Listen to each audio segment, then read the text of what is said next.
an XP stream. What are you guys doing? This is the first video.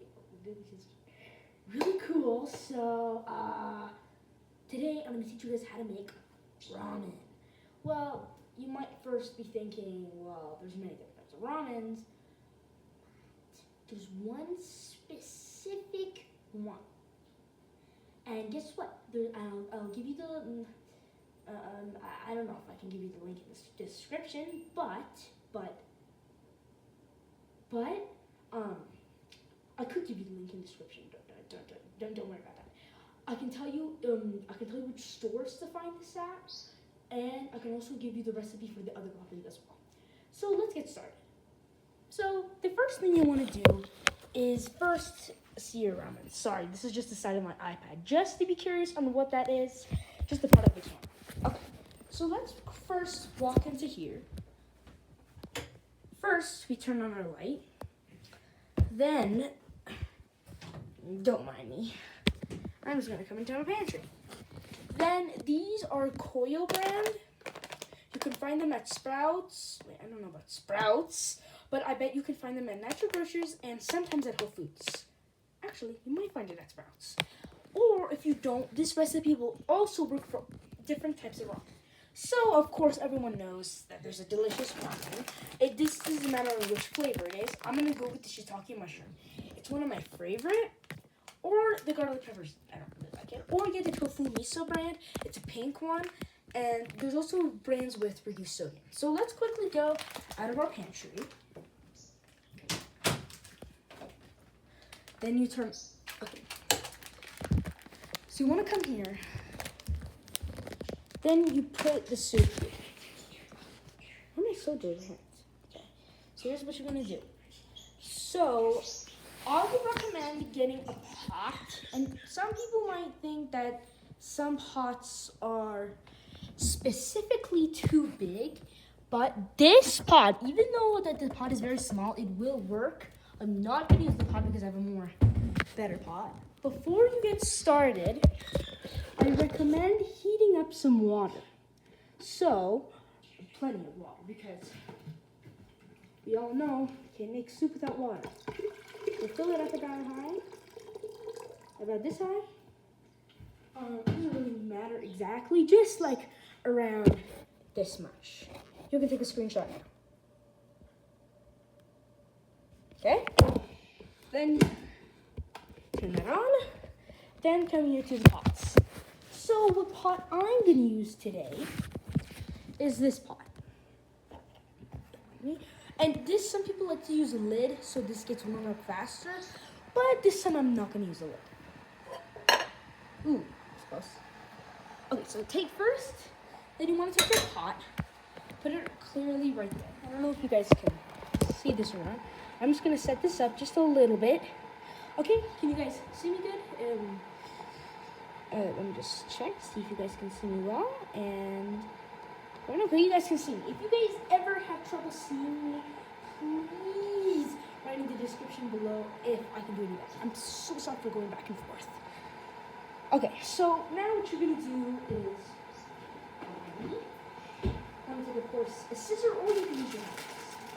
And by the way, if you see that my directions are very direct, like put this here, turn off the light, because this is recipes for kids, because of course an adult would know how to make it. I'm just saying, you kids out there, if you're ever bored, if you ever want to make food, get this brand. It's really good. Or you can get some other brands. Open up your container. It could be a bowl. It could be a bowl. It could be a bag. It could be anything. Just open it up. Then you want to take the soup out.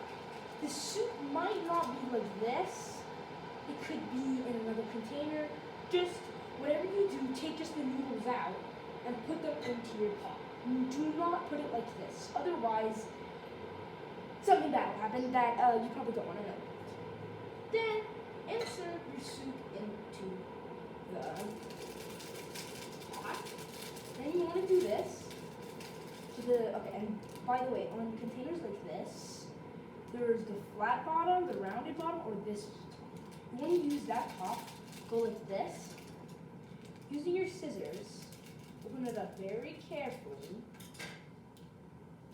Sometimes for a second it might not taste good. And here's a bite. That's very good. And then don't dump it around. Just dump it directly on top. If you guys want to see what's going on, by the way, our water is almost done. So, something like this, similar to what you want to look like. What you want it to look like. Here. Then you take your water. And also take your camera as well. Hold up. I'm so sorry for wasting your precious time. So kind of in.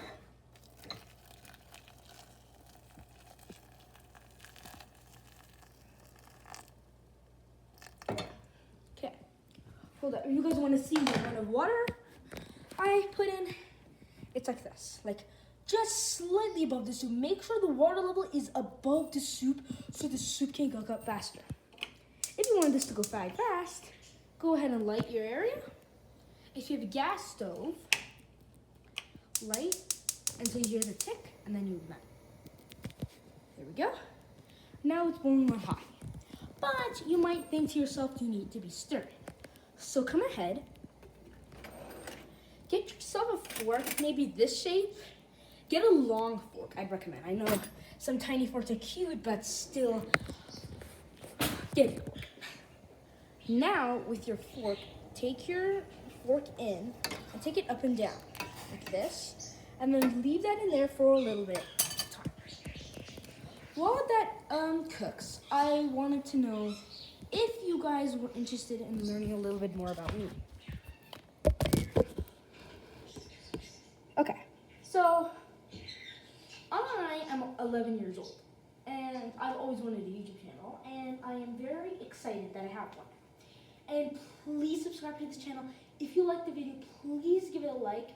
And note that even though now YouTube doesn't show the amount, okay, if it starts to bubble really high and you're busy, bring it down.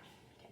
So then I just thought that because what happens is on YouTube you can't see the amount of dislikes a video has, but the person who made the video, like me, XP Stream, can see that. So if you didn't like the video, I know it's kind of weird to say dislike it, because I want to know what kind of videos to make for you guys to be happy and entertained.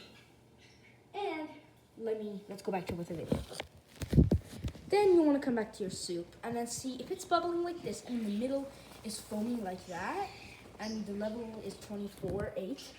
Go ahead and take a fork. Take it out and it might be more juicy like this. And then just keep doing this. Just be careful. I'd recommend sometimes wearing some gloves, even though I'm a little good at this, so I don't need them. But you guys beginners, I'd recommend doing it. And hold it from the top. Just bring it up gently. So I'm gonna bring it back down. Bring it up gently, bring it back down. And then technically your soup's technically done. Then you want to put your fork away. Oh, by the way, I'll give the recipe for this delicious mushroom pizza and the bagel pizza in another video. And then quickly turn it on high or like high level. Wait for a few seconds. Then turn it off. Then you're done. Now, of course, some people get mistaken because you also have to put your trash away, kids. Remember, you don't always want your parents doing this. So go ahead and simply do that. Now, the fun part, we eat it. Also, before the video is about to, of course, end, I'm sorry, then we're gonna have to go back home. But let me real quickly show you what you can add to your soup to make it even extra better. Okay, there's this brand called, I'm gonna bring it in front of the screen. It's called, S-A-N, and then like a little line there, J, so Sanj. It's called, and then this is just, the reason why it's red here is because it's a reduced sodium brand. This is carrot, I know 100% chance This is carried at natural grocers. This is brewed soy sauce. You can use soy sauce, but this is just more meant for soup. This is just a reduced sodium. There's different models. You can pick which one you want, because sometimes kids, too much salt is bad, so I just get the reduced sodium. And then this is, of course, gluten-free. It's non-GMO, just for you guys that are gluten-free. And yes, it's called tamari. And there's also different models of tamari. It doesn't also have to be this brand, but I just recommend this brand. Okay, now let's go on with the fun part.